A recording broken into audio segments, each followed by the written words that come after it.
On this episode, we're going to show you how to build a super effective sound baffle for your recording studio, media room, or anywhere you want to cut down on echo and noise. I'm John P. Welcome to Geek Beat.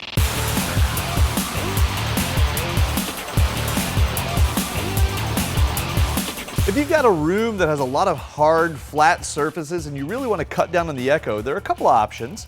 You could buy a bunch of that nasty gray egg crate foam and glue it to the walls, or you could spend a little time and effort building something beautiful that will not only look better, but actually do a better job of deadening the room. I've got two examples here, right here. First, a plain white sound baffle that I built for like $30, and next, a much nicer version that costs around 50 bucks.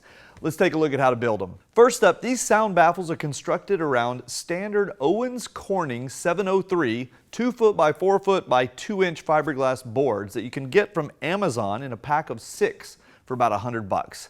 We'll put the links in the show notes at geekbeat.tv/1092. Head on over to your local hardware store and pick up some 1x3 hardwood. I used 8-foot pieces, but if you got a bigger vehicle and can get longer ones, you'll save more money by wasting less wood.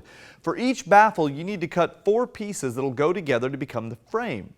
You need to cut 2 of them to exactly 24 inches and 2 of them to exactly 49 5/8 inches. This will ensure that when you put them together, they'll fit snugly around the acoustic panel. I used a power saw, but you could just as easily get a cheap miter saw box kit from Walmart or Amazon and do it by hand.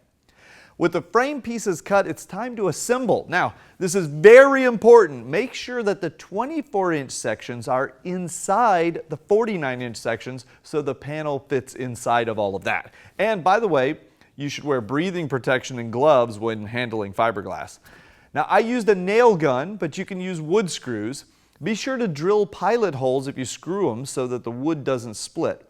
I also find it makes life easier if you have a right angle clamp, but if you don't, you can brace the project against the wall when you nail or screw into it. Next, drop the acoustic panel into the frame. It should fit nice and snug.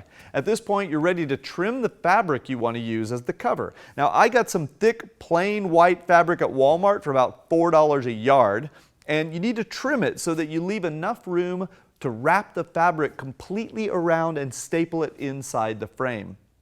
Place the fabric on the bottom and make sure and keep it pretty tight as you fold it over each edge and staple it in place all the way around. After the front cover's in place, get yourself some cheap landscape fabric and staple it on the back. This will keep the fiberglass covered so fingers aren't touching it and so the air conditioner isn't constantly circulating microscopic bits of it throughout the room. At this point, you're basically done. My recommendation is to either make yourself a nice French cleat style mount for the back or buy a cheap little one that you can level up the mount on the wall and just drop the baffle onto it and it'll be exactly where you want it and perfectly level every time. For my nicer sound baffle, I cut out little feet and made a French cleat to allow it to float off the wall about 1 inch. This improves the sound absorption a bit and looks nice.